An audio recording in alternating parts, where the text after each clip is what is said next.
and we don't actually look at the customer that way. We're trying to get $129, $179 out of them today because baby needs shoes.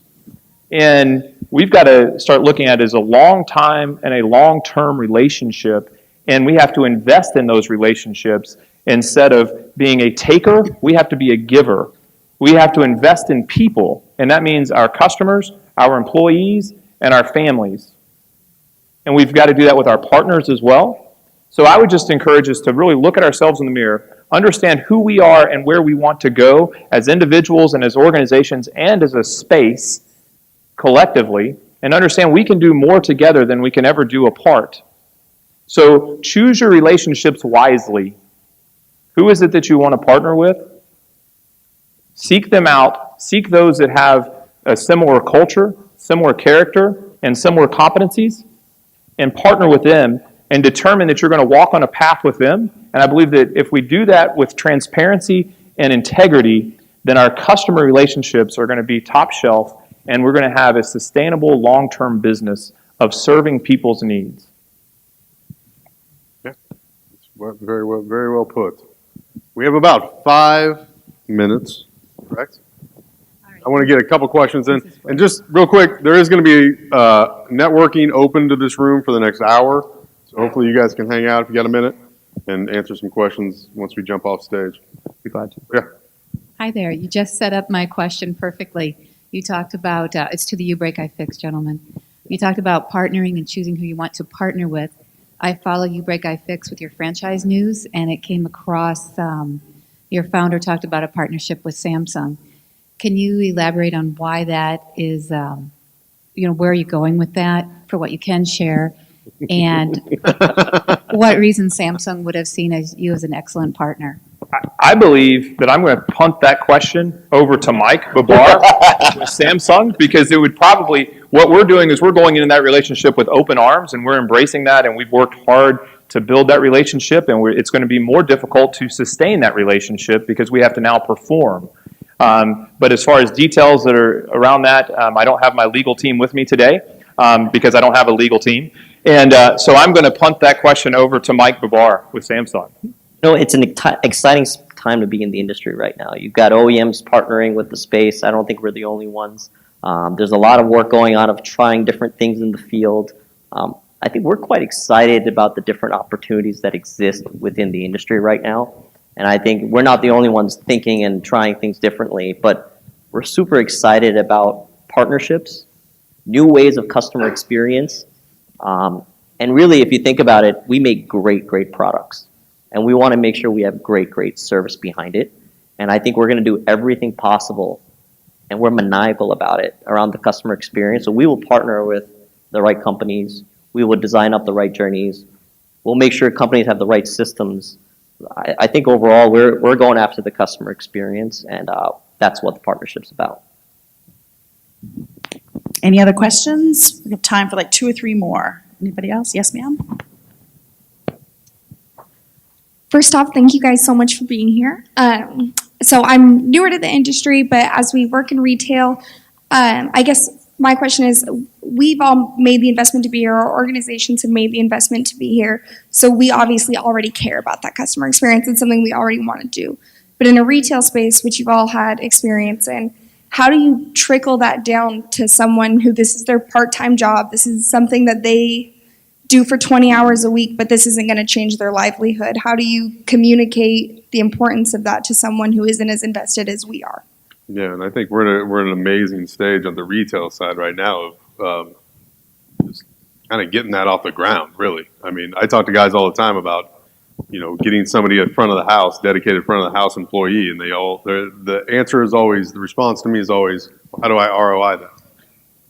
Well, I'll start off and I'll pass it off. So I was a technician at 18 years old. I worked at Best Buy for 10 years. And part of the reason I was there was for beer money. Just like any other part-time employee, right? And I think you're right. It's a very difficult challenge to start with. But I think if you handpick and select the right people with the right background, who are motivated, who are driven, just hard to find. Because, I went through 100 employees on a yearly basis and turned over many people. I think it takes finding the right type of people, and sometimes you have to cave in on things that you want, but you can't get.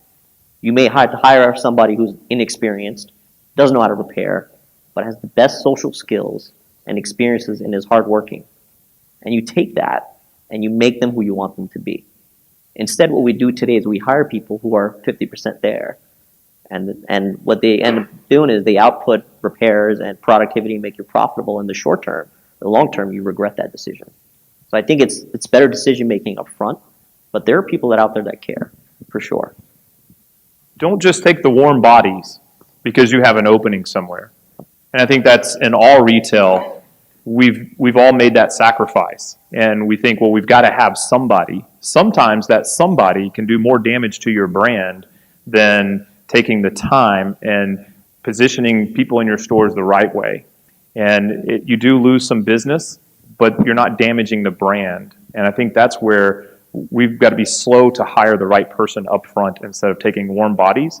And we've got to be careful the caliber of people that we bring into the store. The problem is we want someone to be Superman and we want to pay them $8 an hour. And we expect that $8 an hour employee is going to deliver a world-class customer experience.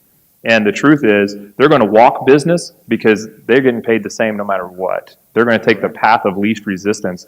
So you've got to search and find people that have a similar DNA to you and have a belief system in your business that's as strong as yours. And it takes a long time to find those people. And then you've got to find those leaders in your business that have that DNA, and then you have to send them out and have them reproduce after their own kind and go find the people that are just like you and just like them.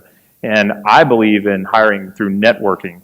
It's to me, that's the way I like to hire. And I think that's something that I would encourage you. Find someone in your store that's a rock star, and then have them find someone that they believe to be a rock star.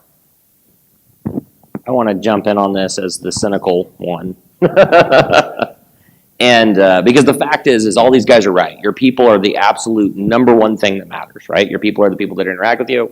And there's an incredible amount of science and magic and mysticism around building people, finding people, leading people, and all the stuff that goes around that, right? I think that to sound like a complete absolute pitch for iQmetrix, you also want to automate as much as you possibly can to eliminate anything that you possibly can from your people. And one of those things is you spoke so fantastically to it about what that customer journey looks like. Well, there's some things to think about because it's not just the customer journey, it's also the employee journey, right? Just as importantly that you're trying to attract customers, you're trying to attract the right employees. And there are things that matter when you're attracting the right employees. So can they find the reviews on Yelp? Can they get to the store and find parking for the store? Do they feel safe getting out of their car and walking up to the front door because that store is located in the right place, right? Like, because real estate and picking the right real estate was done well instead of just looking for the cheapest, like nastiest strip mall you could find and on the wrong side of the tracks, right? So there's a piece of that experience that goes into play, and I think that's part of the maturity process, right? Obviously, from our perspective, we believe that your store, once a customer walks up to your store, sees your store from the curb and walks into your store is the most consistent salesperson you'll ever have. And no matter what, no matter you find the right people, you can find all the best rock star people on the face of the planet. I think as retailers, the reality is those people are going to change, right? And you're going to face turnover. So control the things that are within your control that aren't your people just as much as you control the things that are your people. As much as you invest into finding the right people, leading the right people, make sure that they know that you're also invested into making that path easiest for them. If the customer walks into a great experience, and obviously we believe that a great experience is having a gorgeous store with awesome fixtures, right? The fact is a clean toilet is just as important. Yes. And a swept floor and ultimately being greeted within 15 minutes of walking in the door, 20 seconds. or 20 seconds would be better. So anyway. I think one more thing, and I'm sorry, I know we're short on time, but when you look at your business, it's people, process, and profit, right? And the people will tell you that all the time, and Marcus Lemonis is out there, and he's telling everybody that all the time. You watch his show. And what we do is operators and owners, a lot of times, we sacrifice people and process so that we can get more profit. That is a short-term play, and it's not a long-term play. It's not sustainable to pull the profits out just so you can put less than stellar employees in the store or have less than stellar back-end support and processes and operations. You have to be willing to invest in the people and the process to have a sustainable profit.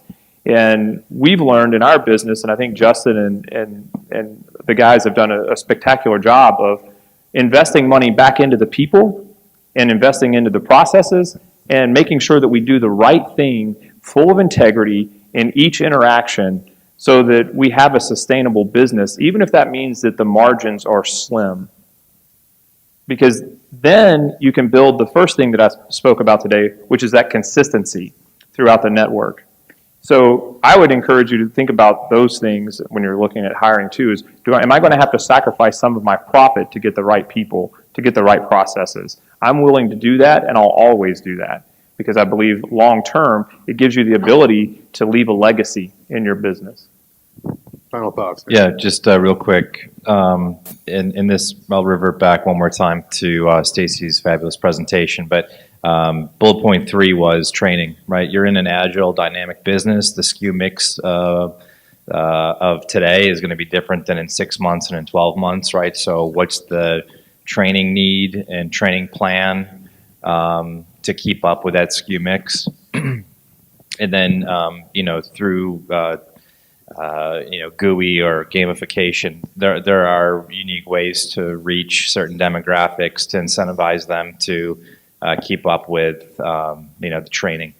So, Do you have one more question to end one more question from somebody? If you want to fight the union, we can take one more question. I already fought the union for you. Ah, you're my favorite. One more question. You got all these brains up here. You sure? All right. Well, we'll see everybody back here at 1. Oh, I got some closing remarks. What's good? Okay. Hey guys, my name is Jay Sanzo, and this is more like a technical question on a repair. When I started this business 8 years ago, I just wanted to help people repair phones. And I'm a little worried because what I used to do, I'm not so sure if I'm going to be able to do the AMOLED display LCD repairs. Because of the difficulty or because of the Exactly. The glass only. On the glass only? Yeah. And once again, we'll punt that to Mike. Thank you. I'll refer to the experts. Yeah, you know what? I would like to. You guys you be around? Hang out for a minute, talk to this gentleman? Cool. I'd love for you to talk to some of the folks from my team about that. We don't know anything about technical, anything. It's all good. Oh. And that's gonna grow every year, right? Yeah. Products will change, the repair process will change, how you get parts will change, what parts you use will change. I think that's a evergreen process that everybody will have to adapt to. I mean, we do it all the time as well too. We change based on our products. I think everybody has the same problem at the end of the day. Yeah, and my response simply is, are we using 5 billion or 6 billion today? Let's use 6. Let's use 6. whatever. Sounds better. It's a $6 billion industry. I think we're gonna figure it out. We're gonna work through it, and it may take collaboration and partnerships to stay relevant and keep your business part of the ecosystem as a whole. But I think if you talk to these guys, they'll prepare they'll at least give you an idea what the roadmap looks like, what the standards look like. We are working in a larger capacity, and you'll learn some more tomorrow. Please come back to this room at 10 o'clock about some of the standards and the technician certifications that are going to be coming into this industry and really legitimize this industry and start to separate the people that want to play right. And that goes from supply chain to facilities to parts to retailers. So we are growing. We are going right places. It was fun. It really was fun for 4 or 5 years, right, Alex? We had a good time. You guys put ATM machines out and it just kicked out money, just print out money. People broke phones and we all had a good time. And in the supply chain world, we had a good time.